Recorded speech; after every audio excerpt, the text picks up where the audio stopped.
1975లో అప్పటి ప్రధాని ఇందిరాగాంధీ ఒక విధి విధానం లేకుండా సొంత ఎజెండాలాగా ఆలోచించి రాజ్యాంగంకు వ్యతిరేకంగా ఎమర్జెన్సీని ప్రవేశపెట్టడం దారుణమని Bharatiya Janata Party Kakinada assembly convener engineer Gatti Satyanarayana పేర్కొన్నారు.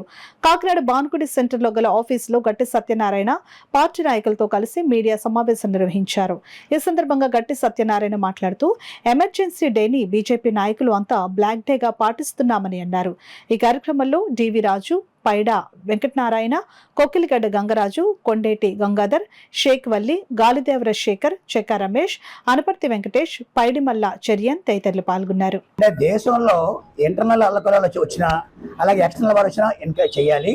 అలాగే ఆర్టికల్ 356 ప్రకారంగా దేశం రన్ చేయలేకపోతున్నాం, రాష్ట్రం దేశం బాగుంటలేదు, శ్యామల మనకి ఇబ్బందికరంగా వస్తుంది అని ఆలోచించినప్పుడు ప్రెసిడెంట్ ఆఫ్ ఇండియా వాళ్ళు దాన్ని ఆర్టికల్ 356 ప్రకారం చేయొచ్చు.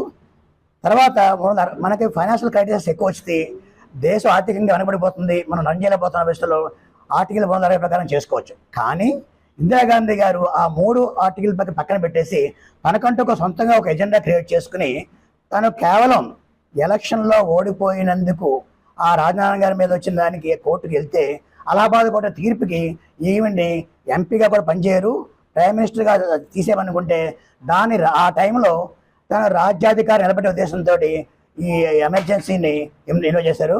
అది చాలా ఆ రోజున ఒక బ్లాక్ డే చేశారు. అది నిజంగా ఒక దుర్దినం కూడాను. ఇందిరాగాంధీ గారు నిజంగా ఆ రోజున ఆవిడ నిర్ణయం వల్ల 1,40,000 మంది జైల్లో పెట్టారు, సుమారుగా 7 లక్షల మందికి నిర్వాసనలు అయ్యారు. ఇది పరిస్థితి.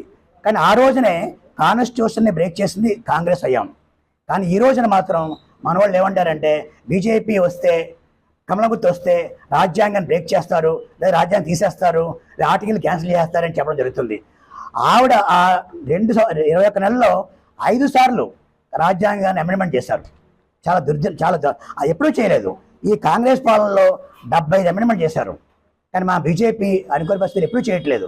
ఆలోచిస్తుంది. టైంలో భక్తి కంట్రోల్ ఆపరేషన్ చేయించాడండి సంజయ్ గాంధీ టైంలో భక్తి కంట్రోల్ ఆపరేషన్కి జడిసి ఉత్తరప్రదేశ్లో ప్రజలు పగలత్మారులు ఎక్కడో అంటే పొలాల్లో దాక్కునేవారండి. పొలాల్లో దాక్కుని ఈ యొక్క బాధలు పడలేక 13 మంది ఉత్తరప్రదేశ్లో సహరాన్పూర్ జిల్లాలో 13 మంది సంజయ్ గాంధీ అగత్యాలకి చనిపోయారండి భక్తి కంట్రోల్ చేయించుకోకుండా. అటువంటి అకృత్యాలు జరిగాయని ఎమర్జెన్సీ డేలో. ఇది అందరూ ప్రజలకి, ఇప్పుడు యువతరానికి ఎమర్జెన్సీ డేలో ఎన్ని యొక్క ఇబ్బందులు పడ్డారో ఆనాటి ప్రజలు. అప్పుడు జయప్రకాష్ నారాయణ ఉద్యమం దేశవ్యాప్తంగా జయప్రకాష్ నారాయణ ప్రజల్ని చైతన్యపరిచి ఈ కాంగ్రెస్ కి వ్యతిరేకంగా ఉద్యమం చేస్తుంటే జయప్రకాష్ నారాయణని చూసి అడ్లుపై ఇందిరాగాంధీ కూడా ఈ నిర్ణయం తీసుకోవడానికి కారణం అండి. అప్పుడు ఎమర్జెన్సీ డేలో మా పార్టీ నాయకులు అద్వానీ గారు, వాజ్పేయి గారు, ప్రముఖ నాయకులు అందరూ ఉన్నారు. లాలూ ప్రసాద్ యాదవ్, ములాయం సింగ్ యాదవ్, చంద్రశేఖర్, వీళ్ళందరూ ఎమర్జెన్సీ టైంలో అరెస్ట్ అయ్యారు.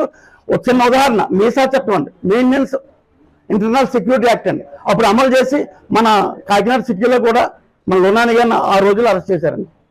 ఆయన కూడా 18 మాసాలు జైల్లో ఉన్నారండి. మా పార్టీలో ఉన్నట్టు ఆయన ఏదో తెలియదు, ఏం కార్యక్రమం చేశారో తెలియదు. పలానా పార్టీలో ఉన్నావు, జనసంఘంలో ఉన్నావు అరెస్ట్ చేశారండి. ప్రజల్ని ఎలాగా అల్ల కొల్లోలం చేసి వాళ్ళ మనుగడని ఎలా దెబ్బతీశారు అనే దాన్ని ఈ భావి తరాలకి మేము తెలియజేయాలి. కనుక మేము మొన్న 25వ తారీఖుని దేశవ్యాప్తంగా ఎమర్జెన్సీ డేని చేయడం జరిగింది.